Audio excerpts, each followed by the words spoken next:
Halo semua, CSW kali ini akan membahas kasus yang lagi ramai banget. Kasus dugaan pemerasan yang melibatkan selebriti Nikita Mirzani dan food vlogger Kode Blue. BTW, ini tuh bukan sekedar gosip selebriti biasa ya. Kedua kasus ini tuh memberikan kita gambaran tentang bagaimana kekuatan media sosial bisa disalahgunakan dan pentingnya peran masyarakat sipil dalam menanggapi situasi ini, serta menegakkan keadilan. Jadi, pastikan kalian simak sampai habis. Oke, buat yang belum tahu, kita bahas dulu apa yang sebenarnya terjadi. Kita mulai dengan kasus yang pertama, Nikita Mirzani. Seorang selebriti yang sering menjadi sorotan media, kembali menjadi perbincangan publik. Ia tuh ditetapkan sebagai tersangka, ditahan dengan kasus pemerasan, pengancaman, serta tindak pidana pencucian uang. Jadi gini kronologisnya. Nikita Mirzani ini dikenal aktif melakukan live di TikTok. Dalam salah satu live-nya, diduga menyampaikan pernyataan yang menjelek-jelekan seorang pengusaha skincare, yang katanya juga seorang dokter, namanya Reza Gladys. Dengan nama dokternya, ini kan kalau Reza Gladys kalau live gini nih, misal ya, dia bilang gini nih, kayak mana, kamu tahu, ini skincare, ini bisa menghilangkan flek, ya, karena saya dokter, jadi saya tahu kulit-kulit orang Indonesia, makanya produk saya banyak, buruan beli, ya, saya ini dokter, padahal yang dijual skincare-nya buruk, jelong. Tapi karena dia selalu bilang, saya ini dokter, saya ini paham betul skincare. Ya karena saya dokter, saya tahu betul itu kulit-kulit muka orang Indonesia. Gitu kan, bener nggak? Hah? Percaya kan kalian sama Reza Gladys? Padahal yang dia jual skincare-nya jelong. Bahkan dia jual skincare berbahaya dibaluti dengan gelar dokternya. Merdeka! Nah, udah lihat kan videonya? Video itu menarik perhatian karena dianggap merusak nama baik. Dalam percakapan tersebut, berdasarkan laporan kepolisian, Nikita bersama asistennya IM memanfaatkan momen itu dengan meminta uang sebesar 5 miliar rupiah sebagai uang damai, atau yang lebih tepat disebut uang tutup mulut. Tapi menurut penjelasan Nikita Mirzani di TikTok @happysunshine, itu nggak gitu ya guys. Intinya Reza ini mencari Nikita karena Nikita tuh punya salah satu produk Reza yang berbahaya, yang ada jarum suntiknya yang tidak boleh diperjualbelikan di e-commerce. Karena kalau ada jarum suntiknya berarti penggunaannya harus di klinik atau dengan orang-orang yang berkompeten. Tapi Reza jual di e-commerce berarti bisa dong dipakai sama orang-orang pada umumnya. Nah, Nikita ini punya obat ini, dan Reza tahu Nikita punya. Akhirnya Reza tuh mencari tahu nomor Nikita lewat orang-orang terdekat. Akhirnya setelah dapet, Reza tuh memaksa untuk bertemu dengan Nikita.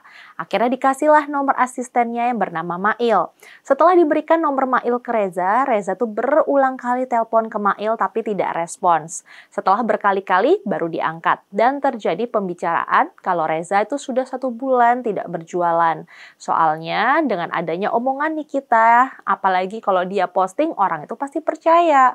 Terus Reza minta bertemu dengan Nikita. Mail bertanya, kenapa ketemu dengan Nikita, mau ngapain? Kata Reza, mau silaturahmi. Kata Mail, kalau ketemu Nikita, nggak bisa silaturahmi gitu aja, kan dia artis. Nah, terus terjadilah tuh pembicaraan 9 menit. Mail dipaksa untuk menyebutkan nominal. Akhirnya Mail bilang 5M. Terus Reza bertanya, bisa nggak dinego? Kalau pemerasan, emang bisa ya dinego? Lanjut ya. Terus akhirnya Mail bertanya, ini uangnya untuk apa? Untuk uang tutup mulutnya Nikita Mirzani? Dijawab sama Reza, iya, biar nggak nge-review lagi produknya yang ada di Nikita. Akhirnya Mail bertanya dulu ke Nikita untuk bilang kalau Reza ini nawarin 5M. Setelah beberapa waktu, Mail ditelepon kembali oleh Reza. Dia setuju di angka 4M. Dan Reza pun bayarnya nyicil 2 kali. Reza juga mengingatkan Mail untuk diingatkan jika sudah 1 tahun biar bisa diperpanjang. Sedangkan di pihak Reza nih guys, Reza tuh merasa diperas dan merasa terancam. Akhirnya dilaporkanlah Nikita dan asistennya ke polisian. Gimana nih kira-kira siapa ya yang benar? Tapi nih ya, kalau kita lihat sebagai orang umum, kalau memang produk skincare-nya Reza Gladys ini baik-baik saja, ya seharusnya dia tuh tidak perlu mentransfer uang ke Nikita Mirzani kalau memang dia itu merasa terancam. Ya kalau memang produk skincare-nya memang bagus, ya kenapa dia harus takut sama Nikita? Kalau mau di-review, ya review aja, ya nggak sih? Nah, sekarang kita beralih ke kasus Kode Blue. Kode Blue ini dikenal sebagai food vlogger dengan nama asli William Anderson. Telah memiliki reputasi dengan ulasan-ulasan kuliner yang kontroversial. Gaya penyampaian dan ulasannya kerap menarik perhatian dan kritik dari netizen. Dalam perkembangannya, Kode Blue ini mulai menawarkan jasa ulasan positif dengan imbalan sejumlah uang. Dia tuh menetapkan tarif antara 350 juta sampai 600 juta rupiah untuk memastikan ulasan yang mendukung bagi para pelaku usaha kuliner. Beberapa pengusaha kuliner tuh merasa tertekan karena tawaran ini. Mereka mendapatkan ancaman bahwa jika tidak memenuhi permintaan pembayaran, ulasan negatif akan diberikan atau ulasan buruk yang sudah ada tidak akan dihapus. Salah satu insiden yang mencuat terjadi ketika Kode Blue menuduh sebuah toko kue terkenal karena menyediakan kue berjamur untuk panti asuhan.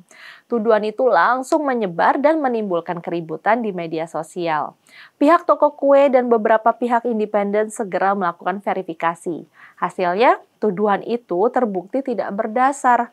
Publik mulai mengecam tindakan Kode Blue karena diduga menyalahgunakan pengaruhnya untuk kepentingan pribadi. Menyadari tekanan dari publik dan kerusakan reputasi yang terjadi, Kode Blue-nya akhirnya mengeluarkan permintaan maaf secara terbuka. Dia mengakui bahwa tuduhan tersebut keliru dan meminta maaf kepada pihak-pihak yang terdampak. Kasus ini tuh bikin heboh, bukan cuma karena melibatkan selebriti terkenal ya, tapi juga karena ada pola yang makin sering terjadi. Penggunaan media sosial sebagai alat untuk menekan, mengintimidasi, bahkan memeras orang lain. Dari kedua kasus ini, kita tuh dapat melihat bagaimana media sosial tuh dapat menjadi pedang bermata dua. Di satu sisi, platform ini memungkinkan individu untuk berbagi informasi dan opini secara luas. Namun di sisi lain, popularitas dan pengaruh yang dimiliki seseorang di media sosial tuh dapat disalahgunakan untuk menekan atau memeras pihak lain.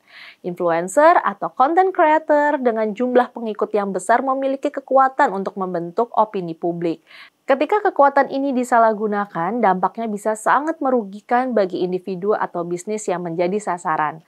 Di sisi lain, ada juga orang-orang yang menggunakan popularitas mereka untuk kepentingan pribadi, termasuk untuk menekan dan memeras orang lain. Dan ini tuh bukan pertama kalinya ya terjadi. Kasus Nikita Mirzani dan Kode Blue itu memberikan kita pelajaran penting. Pertama, media sosial adalah pedang bermata dua, bisa digunakan untuk hal positif, tapi juga bisa disalahgunakan untuk kepentingan pribadi termasuk pemerasan dan pencemaran nama baik. Kedua, kita harus lebih kritis terhadap konten yang kita konsumsi. Jangan gampang terhasut dan selalu cek kebenarannya. Ketiga, hukum harus ditegakkan dengan adil. Selebriti atau bukan, kalau salah harus tetap diproses secara hukum. Dan terakhir, civil society punya peran besar dalam menjaga keadilan di era digital ini. Kalau kita diam saja, maka penyalahgunaan kekuasaan di media sosial akan terus terjadi.